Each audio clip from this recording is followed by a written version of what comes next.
여러분 안녕하십니까? 10월 16일 수요일 아침입니다. 투자자 여러분들이 꼭 알고 계셔야 될 투자 이슈 짚어보겠습니다. 이슈 레이더 시간 신인규 기자 안녕하세요. 안녕하십니까. 벌써 1년 됐네요. 예, 머니 플러스 출범이 벌써 1년이 됐습니다. 시간 참 빠르죠. 자, 오늘 이 투자 이슈 4가지 키워드로 보겠습니다. 한번 띄워주십시오. 예, 삼성전자, 에너지, LG 엔솔, 비트코인, 그다음에 증권가의 새로 나온 리포트들 목표가 하향이 이어지고 있다고 합니다. 하나씩 짚어볼게요. 첫 번째 이슈, 삼성전자 골치 아픕니다. 지금 전 국민이 물려 있을 뿐만 아니라 국민연금도 물려 있고 지금 계속 올라줘야지. 삼성전자가 올라줘야 우리 코스피 지수도 올라갈 텐데 걱정이 많습니다. 외국인들은 계속 팔고 있고. 오늘까지 팔면 신기록을 쓴다면서요. 그렇습니다. 지금까지 25거래일, 지난 9월 3일부터 25거래일 연속으로 외국인들이 순매도를 했는데 오늘 팔면은 그동안에 없었던 이 삼성전자의 외국인 순매도 기록이 새로 쓰여지는 겁니다. 지난 2022년에 25거래일 연속으로 팔던 적이 있었거든요.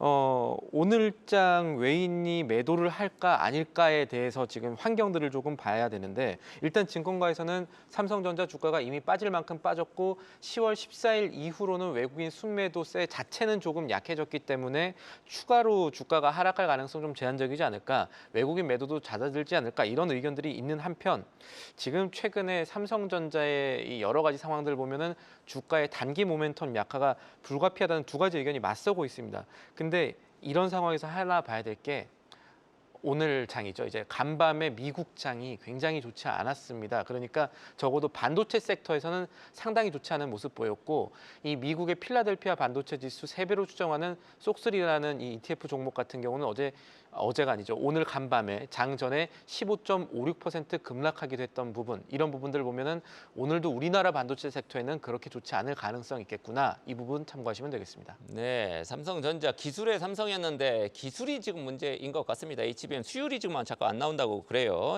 좀 빨리 회복이 돼야 될 텐데. 어쨌든 지금 신 기자 얘기했듯이 간밤에 ASML 주가가 16% 넘게 떨어졌고 필라델피아 반도체 지수 5.3%나 급락했단 말이죠. 네. 오늘장 좀 조금 불안합니다. 맞습니다.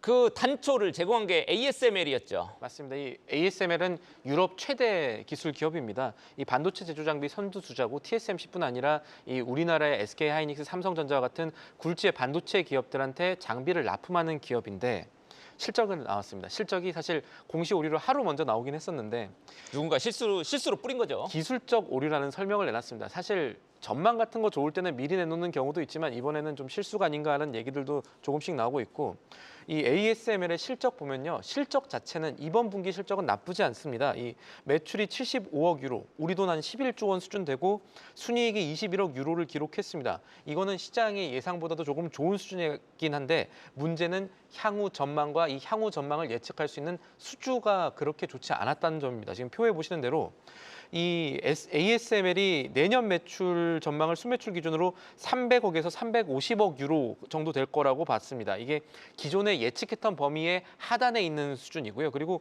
수주액도 지금 현재까지 한 40억 유로에서 60억 유로 정도 할 것으로 봤었는데 현재까지 26억 유로 정도밖에 없다라는 게 확인되면서 이거 수주에 조금 문제 생기는 거 아니냐. 안 그래도 ASML은 지금 최고급 장비는 아니지만 중국에 장비 많이 팔면서 중국향 매출이 늘어가고 있는데 이런 부분에서 조금 문제가 생길 가능성이 생긴 겁니다. 그래서 크리스토프 푸케의 ASML 최고 경영자 같은 경우는 칩 시장 약세, 반도체 시장 약세가 내년까지는 지속될 것으로 예상하면서 고객사들이 조금 신중한 태도를 보이고 있다라는 얘기를 하면서 시장에 조금 더 이 걱정을 끼쳤습니다. 이런 부분들을 좀 참고하면 오늘까지는 삼성전자라든지 국내 반도체 섹터도 좋지 않을 가능성이 좋을 가능성보다 조금 더 높겠구나 생각해 볼 수가 있겠습니다. 네, 오늘 반도체 종목들 조금 불안하긴 합니다만 외국인들이 역발상으로 지금이 바닥이 아닌가 이러면서 들어올 수도 있겠죠. 그러면 좋겠죠. 예. 네, 오늘 장 한번 우려 속에서 기대도 한번 해보겠습니다. 두 번째 이슈 LG 에너지 솔루션 2차 전지 대장주입니다. 2차 전지가 지금 바닥을 찍었다 이런 평가까지 나옵니다만 논란은 있습니다만 그런 평가까지 나오고 있죠. 간밤에 대규모 수주 공시를 냈더라고요. 장외 수주 낭보라고 보여도 시간의 주가도 올랐죠. 그렇습니다. 이 어느 정도 규모냐면 이 두 가지 공시를 했거든요. 이 공시를 모두 합치면은 전체 수주 규모가 13조 원 정도 되고요. 이것을 연 매출로 한 번에 13조를 다 받는 게 아니라 연 단위로 이제 환산을 하게 될 경우에는 아마 한 연에 최근 6년 정도까지는 2조 원 넘는 매년 수출이 될 것으로 보입니다. 이렇게 되면은 2024년 매출액 추정치 기준으로 지금 이번에 받은 수주만 연 한 10%, 매출의 10% 정도를 하는 어느 정도 이 좋은 수주가 쌓이게 된다라고 보시면 될 것 같고, 이번 수주권이 본격 양상되는 2027년 기준으로 봐도 한 5% 내외, 매출의 5% 내외를 차지할 수 있는 어느 정도 든든한 계약을 맺었다라고 볼 수가 있겠습니다. 이 포드의 이 전기차, 상용차 배터리 공급하는 건데, 이 내부의 이 얘기들 들어보면은 아마 하이니켈 제품은 아니고 미드 니켈, 그러니까 판가는 조금 낮지만 사람들이 최근에 많이 쓰고 있는 이런 제품들을 수주한 것으로 보입니다. 이게 어떤 의미를 갖고 있냐면 LG에너지 솔루션은 이 하이니켈 쪽에 강점을 갖고 있었던 기업입니다. 그래서 지난 7월에는 르노의 LFP 배터리 수주한 이후에 지금 포드에는 미드니켈 수주까지 하면서 하이니켈 말고도 포트폴리오를 지금 확대하고 이게 대규모로 이루어졌다는 부분들을 조금 더 기대해 볼 수 있지 않나라는 증권가 의견이 나옵니다. 그러니까 조금 더 추가적인 수주가 앞으로 가능할 수 있는 단초가 이번 수주로 오히려 열렸다라고 보고 있는 것이죠. 네, 비싼 것부터 LFP까지 다양한 포트폴리오를 지금 구성하고 있으면서 수주가 이어지고 있는 LG 에너지 솔루션. 오늘장 좀 기대를 해보겠습니다. 세 번째 이슈는 비트코인. 지금 우리 신 기자 얘기했을 때 살짝 봤더니 66,800달러를 넘어서 제가 본 것보다 조금 올랐네요. 네, 고공행진은 계속하고 있어요. 이럴 줄 몰랐는데 거의 뭐 한국 시장에서도 지금 9천만 원 넘었죠. 네. 왜 이렇게 지금 뛰고 있습니까? 지금 두 가지 요인 정도를 보고 있습니다. 일단은 9천만 원 돌파했다는 거. 제가 아까 직전까지 보고 갔을 때 66,700달러인데 또 그새 100달러가 오른 모양이네요. 지금 여러 가지 보고서들이나 이 환경들이 나쁘지 않다는 분석들이 월가에선 나옵니다. JP모간 같은 경우가 이번에 비트코인 내년 전망 보고서를 냈는데요. 비트코인이 자기들이 봤던 적정가보다 높지만, 그러니까 JP모건 같은 경우는 63,000달러가 지금 현재 비트코인의 적정 가격이라고 보고 어느 정도 거품이 있다고 보지만, 그래도 지금 상황으로 봤을 때 내년까지는 비트코인 가격이 긍정적일 것이다라고 얘기를 하고 있는 겁니다. 여러 가지 요인들이 있는데 일단은 블랙록의 그 ETF 현물 옵션 거래까지 지난주에 승인 나면서 자금들이 굉장히 유입이 되기 시작했고요. 또 하나는 이 금과 같이 달러 약세에 대비하는 디베이스먼트 트레이드라고 합니다.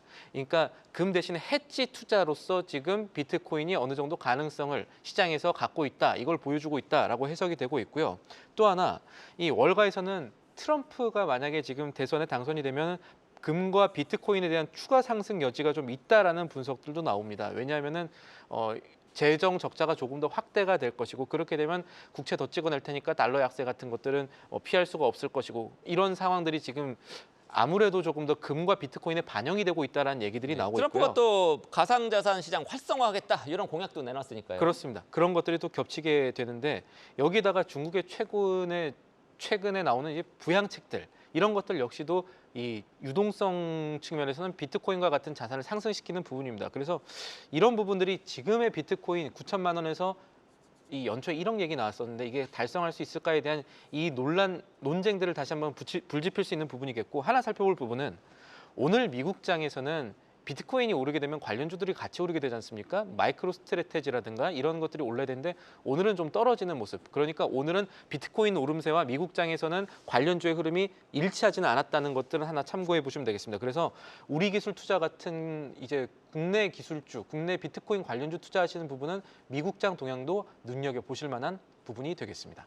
알겠습니다. 지금 이제 3분기 실적 시즌입니다. 미국도 그렇고 한국도 지금 실적 속속 내놓고 있는데 국내 기업들에 대한 증권사들의 목표가 하향 조정 리포트가 많이 나온다면서요. 그렇습니다. 이게 최근에 나오는 증권가 리포트들은 주제를 보면은 이제 앞으로 3분기 실적을 곧 내놓게 될 테니까 이 3분기 실적 어떻게 될까, 이걸 가지고 여러 가지 평가라는 리포트들이 이제 나오고 있거든요. 그래서 오늘 발간되는 리포트들을 좀 미리 살펴봤더니 전보다요 목표가를 낮추는 곳들이 상당히 많이 눈에 띄었습니다. 일단 목표가가 내려간 주요 기업들 먼저 저희가 표로 정리했는데 살펴보면요. 삼성전자 반도체 공장 지을 때 일 열심히 하는 곳이죠. 삼성 엔지니어링, 삼성 E&A 같은 경우는 한국투자증권이 목표가를 내려잡았습니다. 비화공 부문 이쪽의 수주가 네, 플랜트 같은데. 예, 우려가 된다라는 이야기들이 나오고 있고요. 그리고 CJ E&M 최근에 뭐 여러 가지 뭐 티빙이라든가 괜찮을 것 같지만 그래도 3분기 실적 컨센서스보다는 좋지 않을 것이다. 증권가들의 기존 예상보다는 좋지 않은 실적이 나올 가능성이 높아졌다는 얘기 나오면서 DB금융투자가 이 CJ E&M의 목표가를 10만 7천에서 9만 원으로 낮췄고요. 이뿐 아니라 LS 일렉트릭이라든가 스튜디오 드래곤 그리고 KMW 이 통신 관련주인데 이런 것들이 전부 내용들 보면은 3분기 매출이라든가 실적들의 컨센서스를 하회할 것이다. 이런 얘기들을 새로 내놓으면서 목표가를 기존보다 낮추는 모습들이 눈에 띕니다. 이것은 무슨 말이냐면은 3분기에 우리나라 기업 실적들이 당초 증권가가 설정했던 것보다는 그렇게 좋지 않을 가능성이 높아졌고 여기에 대한 리포트들이 앞으로 점점 나올 가능성이 그전보다도 높아졌다는 뜻입니다. 이 기업 실적의 우려가 커지게 되면 아무래도 주가 측면뿐만 아니라 이 경제 자체에 악영향을 미칠 수 있는 부분, 이 부분 참고하셔야겠습니다. 예, 그래도 뭐 증권사들이 과거보다는 많이 양심적이 된 것 같아요. 어떻게 보면 그럴 수도 있는 이런 것이죠. 종목들 이제 어떤 이런 하향 리포트들도 뭐 많이 나오는 게 우리 증시에 뭐 도움이 되는 측면도 있는 것 같습니다. 자, 지금까지 신인규 기자와 함께한 이슈 레이더였습니다. 계속해서 다양한 경제 이슈를 알고 싶다면 구독과 좋아요, 알림 설정 부탁드립니다. AI 캐스터 권미정이었습니다.